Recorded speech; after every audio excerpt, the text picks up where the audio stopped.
Nitatoa mfano mwingine mgumu ambao nilikuwa nauogopa kuusema kwa kuogopa kakitandugu wako. Nimezunguka kule Karagwe. Kuna kijiji kinaitwa Nyakakika na vingine sijui Kagondo sijui kanini. Watu wamekodisha zaidi ya ekari 16,000 kwa watu kutoka nje wanafugia maeneo yale ng'ombe. Kutoka nchi za nje. Nadhani haya ndiyo mambo ya kukemea zaidi sana kuliko wawekezaji wa ndani, kwa sababu hawa wa nje wanakuja kama wahalifu, ni kinyume cha sheria, lakini madhara yake ni makubwa na mabaya sana. Wanakuja, wanazaa, wanazaliana, wanajenga, wanaoa, wakishazoea wanabaki pale pale.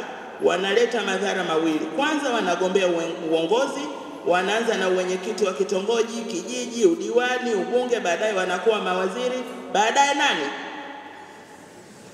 Baadaye nani ndugu zangu? Hiyo ni infiltration mbaya sana katika nchi. Lakini cha pili, wameoa, wamezaa, wameolewa, baada ya muda wanasema hapa ni kwetu. Hayo ndiyo matatizo tunayoyasikia nchi jirani yalianza hivyo. Ni lazima tuyakatae sana. Shida hii inafanana na shida ninayoipata pale Misenyi, ambapo watu hawataki hata kukata mua. Mtu ana shamba la eka 2 la miwa, wakati huu ni wa kuvuna, analeta vibarua kutoka nchi jirani waje wakate miwa eka 2. Ana watoto 6, ana watoto 5, wakubwa waliovuka miaka 18, hawakati mua, tunaleta kutoka nchi jirani. Wakifika hawaondoki, wanalowea, wanaoa, wanazaa. Na sisi wanawake wa Kagera tukatae kuolewa na hao watu kutoka nje, kwa sababu hawa hawana lolote zaidi ya kutuletea matatizo.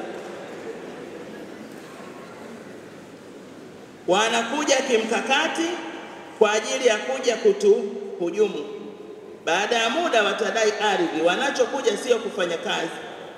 Yupo ambaye tumemkamata akiwa na masters, lakini kaja kama kibarua wakulima na ana pasipoti za nchi 2 tofauti. Kwa hiyo mnapowapokea kama vibarua, hawa wamekuja kimkakati na lazima tuwakatae.